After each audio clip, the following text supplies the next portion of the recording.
My name is Colin Shin, and I'm a high school sophomore studying AP Biology at Korea International School with Mrs. Elizabeth Christenberry.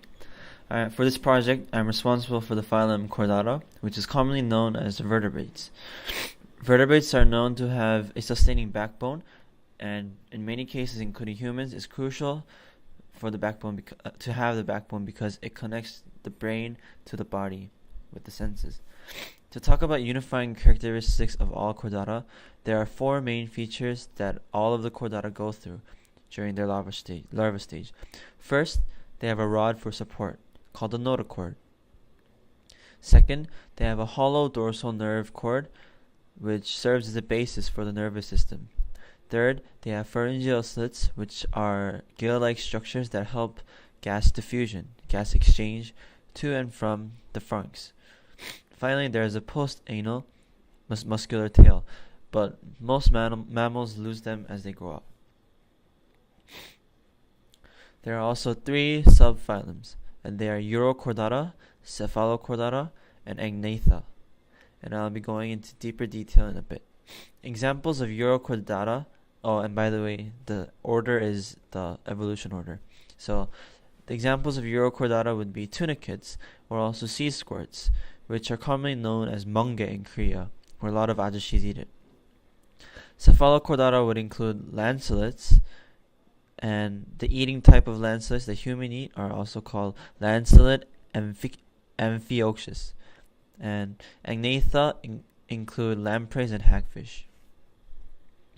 All chordata are bilateral and are deuterostomes, having two openings, the mouth and the anus. Sorry, I have allergies. Oh. They also have an empty space within, known as coelomates, and they are classified as coelomates. Difference in the body plan would be that lancelets have a segmented body that is divided, whereas tunicates don't. The nervous system in both Urochordata and Cephalochordata are made up with the basic dorsal hollow nerve cord. The difference is that tunicates can sense light, with their visual organs that they have, while lancelets, they can react by instinct to the environment that changes. Digestion in these subphyla are done by the function of gill slits that allow them to become filter feeders. And what a filter feeder is that with the cilia on the gill slits, it captures the nutrients in the water and eats it up. So they can just stay by themselves. And for respiration, since they all have gill slits, respiration is also done by the gills, and basic diffusion happens where gas is exchanged in and out. Circulatory systems in these subphyla are done in a closed circulatory system, just like earthworms in the phyla Annelida.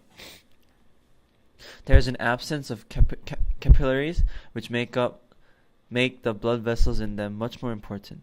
And another interesting fact is that Agnatha have their atrium, top part and the bottom part ventricle in humans. They have it right next to each other side by side, so it prevents blood backflow. Locomotion or movement is done with the tails. However, tunicates are mostly sessile, and as I said before, they are filter feeders, so they're just stuck on the ground, and they use the gill slits to acquire their food and nutrients. However, lancelets, they can move freely with their advanced locomotory apparatus, and lampreys are special in a way because they have no pair fins, and so they have to move with only their tail. And you can just think about an eel. Excretion is done with the help of kidneys, and Cephalochordata also have nephridia as well. Reproduction is both asexual and sexual, and tunicates can be asexual because they have both male and female organs, which is, yeah.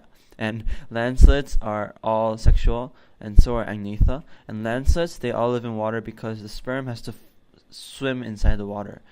And it's similar to how biophytes in plants, they need water to have the sperm swim.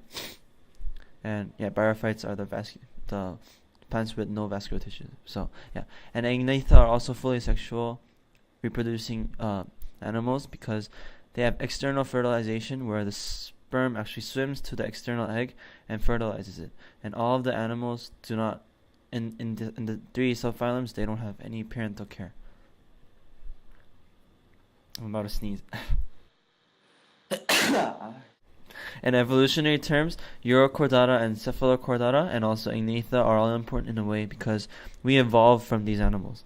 Tunicates continue to develop with its innate tunic defense, and as I said, the defense mechanism is like they have the tunic, which is like a cell wall and a virus, and they have just a barrier. And landslets continue to adapt to the ocean's predators and ocean's conditions, so they became larger and faster, which is the reason why they are very harmful predators right now. Sorry for the nasal voice. I need to sneeze like 10 times. Thank you.